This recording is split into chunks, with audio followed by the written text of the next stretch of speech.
Hello and welcome to our channel. आज इस channel पे हम आपको बताने जा रहे हैं कुछ रेलवे के सबसे इम्पॉर्टेंट क्वेश्चंस जो रेलवे में काफ़ी ज़्यादा पूछे गए हैं, क्योंकि अभी आपका एग्ज़ाम भी चल रहा है। तो ये क्वेश्चंस आपके लिए काफ़ी बेनिफिशियल साबित हो सकते हैं।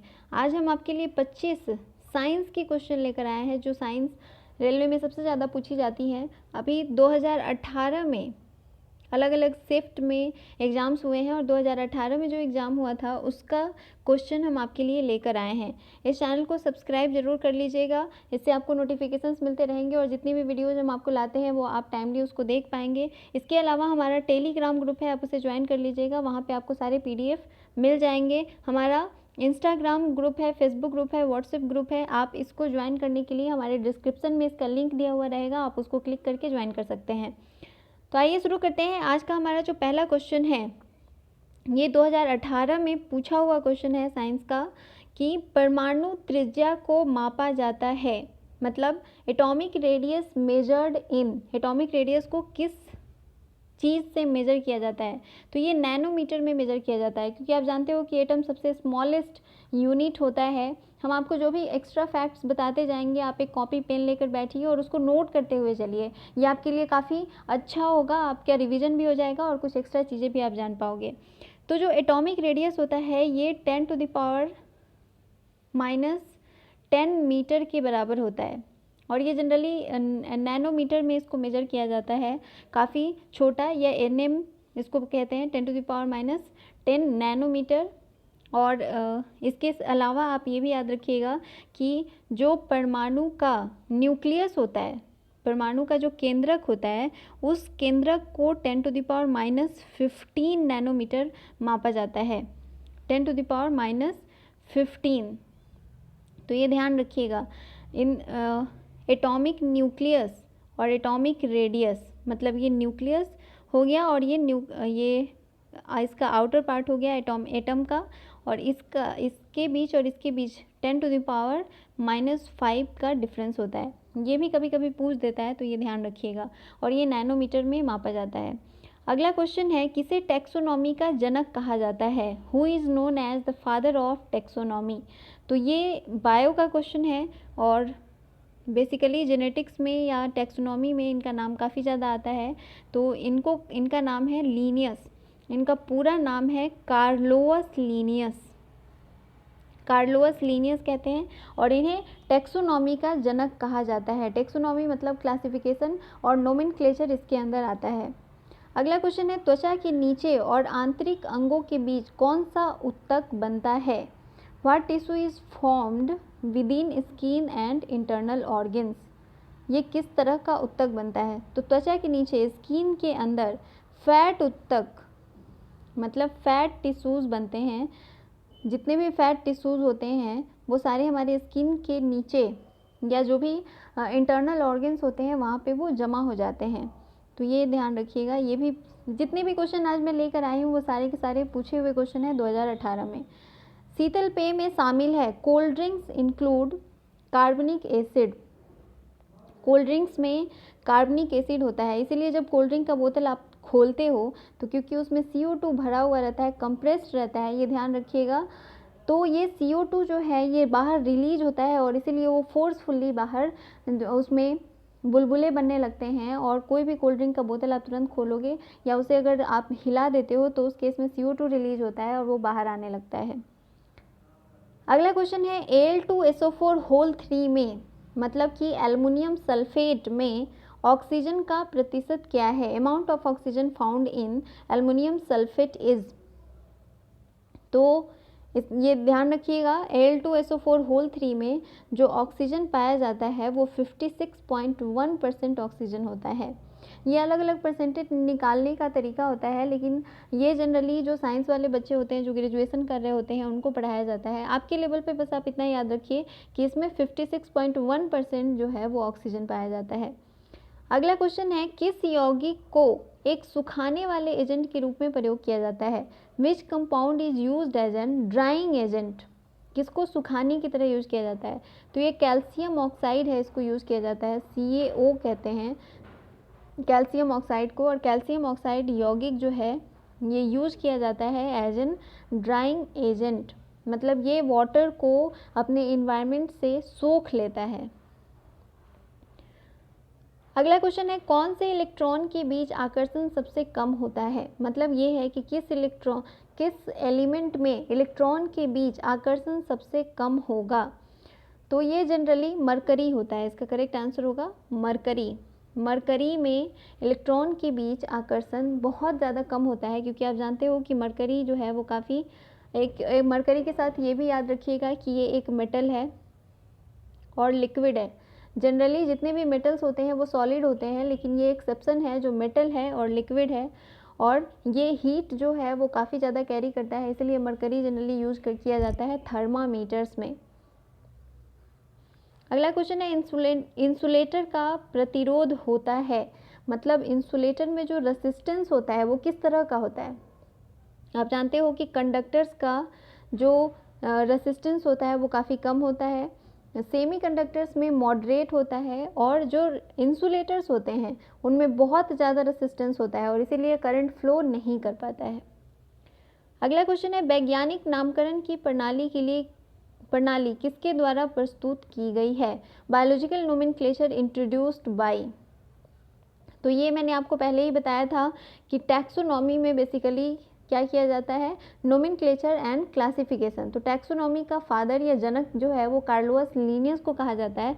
तो इसका भी करेक्ट आंसर होगा लिनियस। मतलब लिनियस एक ऐसे वैज्ञानिक है जिन्होंने बायोलॉजिकल नोमेनक्लेचर को इंट्रोड्यूस किया था, और इन्होंने बाइनोमियल नोमेनक्लेचर दिया था। बाइनोमियल नोमेनक्लेचर मतलब ये हुआ कि किसी का भी बायोलॉजिकल नेम दिया जाएगा तो उसमें फर्स्ट वर्ड जो होगा वो जेनस होगा और सेकंड वर्ड स्पीसीज का नाम होगा। फर्स्ट वर्ड जेनस और सेकंड वर्ड स्पीसीज। जनरली जो नाम लिखे जाते हैं वो इटालियन में लिखे जाते हैं और इसीलिए उनको अंडरलाइन करके लिखा जाता है, ये भी इसके साथ याद रखिएगा। अगला क्वेश्चन है, किस वर्गीकरण में 7 काल और 18 समूह हैं? In which classification 7 period and 18 groups are found. तो ये हमारा आधुनिक आवर्त सारणी है जिसमें 7 पीरियड और 18 ग्रुप होते हैं। मॉडर्न पीरियोडिक टेबल में 7 पीरियड और 18 ग्रुप होते हैं। अगला क्वेश्चन है, एक समतल दर्पण किसका छवि है? मतलब ये है कि प्लेन मिरर में जो इमेज बनता है वो किस तरह का इमेज बनता है? Image of plane mirror is, तो ये आभासी और उल्टा इमेज बनता है। ये इन्वर्टेड होता है और आभासी मतलब ये राइट नहीं होता है, मतलब करेक्ट आपका सही इमेज नहीं होता है, आभास होता है कि ये इमेज है, आभासी और उल्टा इमेज। कौन सा उत्तक हमारे मुंह की आंतरिक अस्तर को बनाता है? Which tissue formed the internal layer of mouth. तो इसका करेक्ट आंसर होगा सरल स्क्वामस इपिथेलियम, मतलब सिंपल स्क्वामस इपिथेलियम। अलग अलग टाइप के इपिथेलियम होते हैं, जैसे कि क्यूबॉइडल इपिथेलियम होता है, कॉलुमनर इपिथेलियम होता है, सिलिएटेड इपिथेलियम होता है, और वैसे ही आपका स्क्वामस इपिथेलियम होता है। ये 4 तरह के इपिथेलियम होते हैं, जिसमें से सिंपल स्क्वामस इपिथेलियम जो है वो हमारे मुंह की त्वचा को या उत्तक को बनाता है, सिंपल स्क्वामस इपिथेलियम। और इसमें आप जानते हो लार्वा ग्रंथि होती है जिससे लार निकलता है, सिबैसियस ग्लैंड होते हैं। अगला क्वेश्चन है, सीमेंट का मुख्य घटक है। सीमेंट में सबसे ज़्यादा क्या पाया जाता है? What is present in cement. तो इसका करेक्ट आंसर होगा SiO2। बालू, ध्यान रखिएगा, बालू जो होता है इसका रासायनिक फॉर्मूला होता है SiO2। तो सीमेंट में सबसे ज़्यादा बालू पाया जाता है। SiO2 मतलब मिट्टी या बालू आप कह सकते हो, इसका फॉर्मूला होता है SiO2, सिलिकॉन ऑक्साइड। सबसे हल्की धातु कौन है? सबसे हल्का धातु, लो वेट धातु कौन सा होता है? तो ये लिथियम होता है। आप जानते हो हाइड्रोजन हो गया, हीलियम हो गया, उसके बाद लिथियम होता है। तो इसमें हीलियम और हाइड्रोजन ये जानते हो आपके गैसेस होते हैं।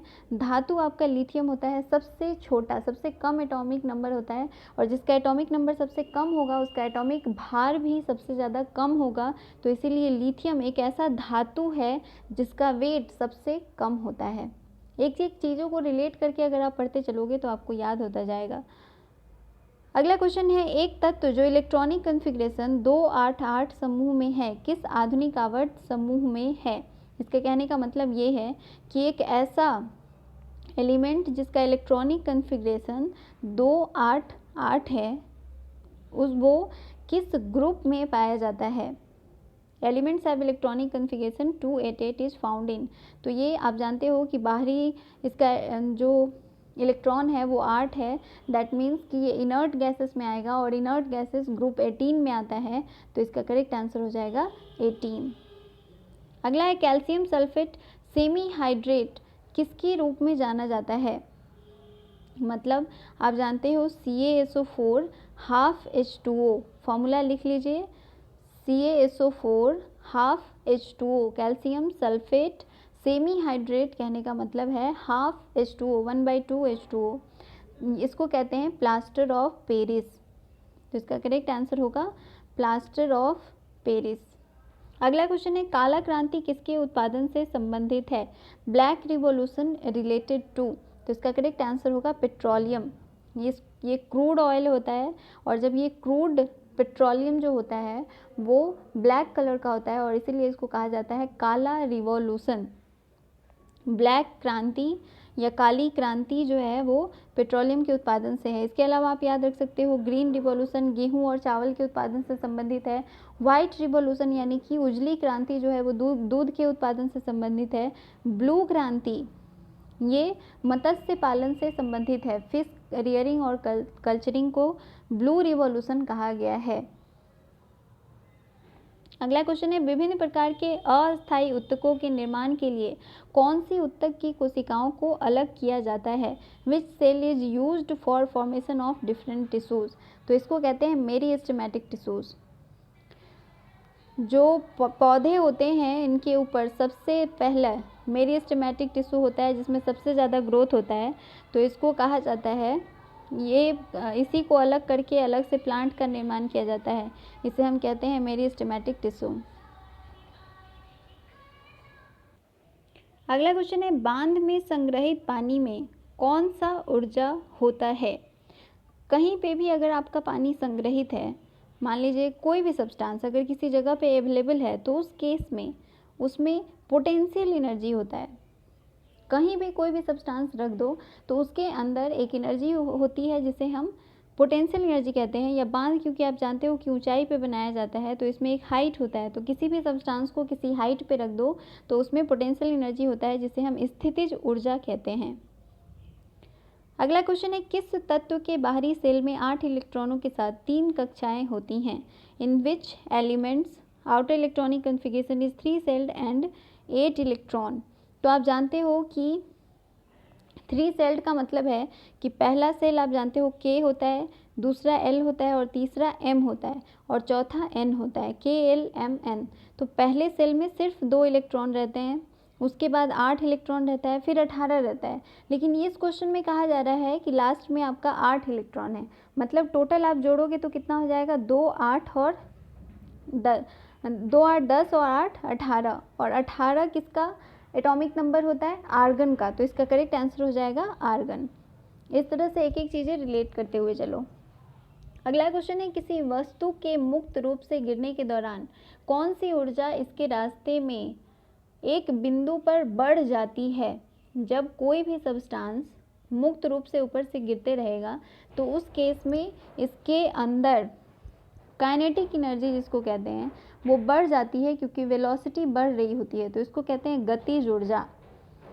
काइनेटिक एनर्जी किसी भी सब्सटेंस को जब ऊपर से फ्रीली आप गिराओगे तो उसकी वेलोसिटी इंक्रीज करेगी और वेलोसिटी बढ़ने की वजह से उसमें एक एनर्जी डेवलप होती है जिसे हम काइनेटिक एनर्जी कहते हैं। अगला क्वेश्चन है वनस्पति तेल के हाइड्रोजनेशन में उत्प्रेरक के रूप में किसका प्रयोग किया जाता है। What is used in hydrogenation of vegetable oil. ऐसा कौन सा सब्सटेंस है जो कैटलिस्ट की तरह यूज़ किया जाता है वेजिटेबल ऑयल के हाइड्रोजनेशन में, तो इसमें निकेल यूज़ किया जाता है, ये ध्यान रखिएगा, इसमें निकेल यूज़ किया जाता है। अगला क्वेश्चन है एका सिलिकन के रूप में किसे जाना जाता है। एका सिलिकन, इसे जर्मेनियम कहते हैं, एका सिलिकन को जर्मेनियम कहा जाता है। और इसके साथ ये भी याद रखिएगा एका एल्युमिनियम, एका एल्युमिनियम गैलियम को कहा जाता है। गैलियम को क्या कहा जाता है? एका एल्युमिनियम। एंड एका सिलिकॉन कहा जाता है जर्मेनियम को। तो ये दो चीज़ें होती हैं जिनमें एका लगाया गया है, क्योंकि पहले हमें नहीं पता था सिलिकॉन और जर्मेनियम नाम। तो सिलिकॉन के नीचे वाला जो एलिमेंट है, एक ग्रुप में जब आप जाके देखोगे काशी जी में शंकर पार्वती, कुछ ट्रिक्स हैं बहुत सारी ऐसी जिससे पूरा पीरियोडिक टेबल याद हो जाता है, वो हम आपको बता देंगे, आप उससे याद कर सकते हो। तो सिलिकॉन के बाद नीचे आप देखोगे जर्मेनियम आता है। तो उसको पहले क्योंकि हमें नहीं पता था तो इसलिए हमने उसे एका सिलिकॉन कह दिया था, और एल्युमिनियम के नीचे जो एलिमेंट आया था उसे हमने कह दिया था एका गैलियम। तो ये ध्यान रखिएगा, हो सकता है कि ये भी पूछ दे। अगला क्वेश्चन है, के कोष में समायोजित किए जा सकने वाले इलेक्ट्रॉनों की अधिकतम संख्या क्या है? के कोष कहने का मतलब है कि के सेल में कितने इलेक्ट्रॉन्स मैक्सिमम रह सकते हैं। तो क्योंकि ये पहला सेल है, के पहला सेल, एम दूसरा सेल, के एल एम एन, तो ये दूसरा सेल एल हो जाता है, पहला सेल के है, तो के में सिर्फ 2 इलेक्ट्रॉन्स रह सकते हैं। तो इसका करेक्ट आंसर हो जाएगा 2। अगला क्वेश्चन है, मेंडल ने F1 पीढ़ी के पौधों से F2 वंशज किस पद्धति द्वारा प्राप्त किया है? आप जानते हो कि मेंडल जो है, ग्रेगर जोहान्स मेंडल, नाम याद रख लीजिए, ग्रेगर जोहान्स मेंडल, इनको कहा जाता है फादर ऑफ जेनेटिक्स। ये लिख लीजिए, फादर ऑफ जेनेटिक्स जो है वो ग्रेगर जोहान्स मेंडल को कहा जाता है। और जेनेटिक्स में इन्होंने पौधों के बीच बहुत सारे स्वपरागन मतलब सेल्फ पॉलिनेशन से इन्होंने बहुत अलग अलग तरह के पौधे डेवलप किए थे। इन्होंने पी प्लांट पे, यानी कि मटर पे, इन्होंने मटर के पौधे पे इन्होंने स्टडी की थी। तो पी प्लांट पे इन्होंने स्टडी की थी और स्वपरागन कराया था F2 पीढ़ी के वंशज को प्राप्त करने के लिए। तो ये ओवरऑल टोटल आपका 25 क्वेश्चन था साइंस का इम्पॉर्टेंट 2018 में। ऑलमोस्ट सारे पूछे हुए क्वेश्चंस मैं आपके लिए लेकर आई हूँ, इसे देख लीजिए, इससे आपके बहुत सारे रिवीजन भी हो जाएंगे। अगर आपको ये वीडियो पसंद आया है तो इसे लाइक ज़रूर करें, इस चैनल से जुड़े रहने के लिए इसको सब्सक्राइब कर लें और बेल आइकन को ज़रूर प्रेस कर लें, इससे आपको सारे नोटिफिकेशन मिलते रहेंगे। आप हमें कमेंट करके ज़रूर बताइएगा, अगर आप कोई सलाह देना चाहते हैं तो भी हमें कमेंट करके बता सकते हैं, इससे हमें काफ़ी खुशी मिलेगी। Thank you.